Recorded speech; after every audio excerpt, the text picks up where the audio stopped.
One of the most integrated features of optical flares is the ability to position a lens flare in 3D space or on a 3D light. So if we take a look at this example, you can see the lens flare is pretty large, and then when it goes off into 3D space, it gets a little bit smaller. So it automatically calculates the position, and you can really do some amazing things. So let's take a look at some of the different features of the 3D lens flare and see how they integrate into some real-world examples. First, let's take a look at how easy it is to set up a lens flare in 3D space.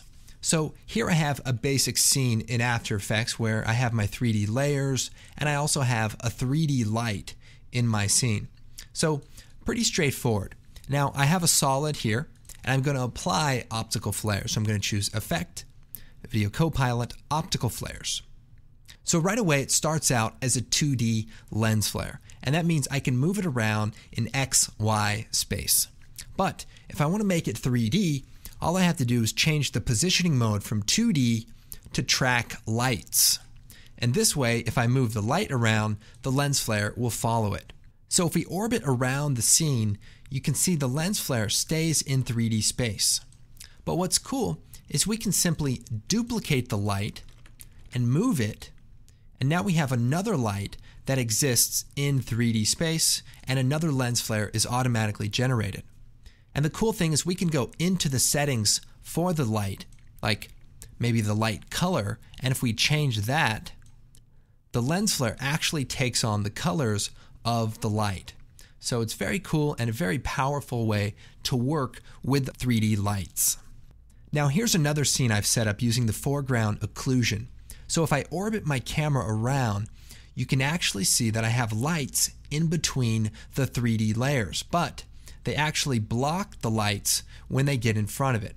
So it's a pretty cool feature, and just helps you as you're compositing and setting things up. Now I'll also point out, if you change your view from the active camera to say the top view, the lens flares actually render on the 3D lights. So this really helps to position things properly when you're using those orthographic views. Now if we take a look at this missile strike scene, I want to kind of show you some more of the advanced features. So I've simplified the scene a little bit with the particle system so that it renders a lot faster for this demonstration, but should work just the same. So I'm going to take one of my lights and I'm going to change the color of the light. So I'll hit AA and we'll change the color from blue to maybe green, and we'll hit OK. Now the particle system is also set up to link to the light color so that everything is kind of working together. So if we select our optical flares layer, you can see the positioning mode is set to track lights. Now I'll go ahead and lock this effects control window so that if I move my lights around, it'll stay up there while we play around. And you can see that it's set to use light intensity. So if we were to play around with the intensity of the light, the lens flare will actually get bigger and brighter. Here's another example where we're using optical flares to generate a concert scene and volumetric lighting. So if we just kind of scrub through this, you can see we have some 3D lights that are off in the distance, and it just looks like this really exciting scene. Now if we take a look at my After Effects scene, you can see I have a bunch of 3D lights positioned in 3D space. And if I take the Orbit camera tool and fly around, you can see that the lights are just randomly positioned in 3D space to kind of create a stage-like concert scene. Now what's cool is there's two types of lens flares. There's lens flares that look like spotlights, and then there's just large lens flares. And the way that's set up is by changing the name of the lights. We have A light and we have B lights.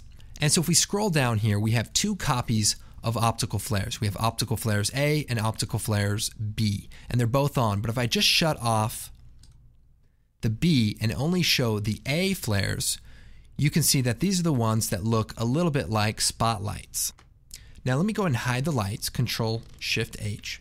So optical flares is again set up to track lights, and it's also set to use a name that starts with A. So all of the lights that start with A will use this lens flare. Now if we look at the optical flares B, we can turn it on and shut the other one off. You can see that it's set to track lights and use the name that starts with B. So I could actually go in here into the options, make some adjustments to my lens flare, maybe add a big streak, hit OK. So now we have a streak on all of our lens flares, and those aren't being affected by all of the A flares. So that's how you can have multiple lens flare types in the same scene. And finally, what about using optical flares with your 3D rendered scene files?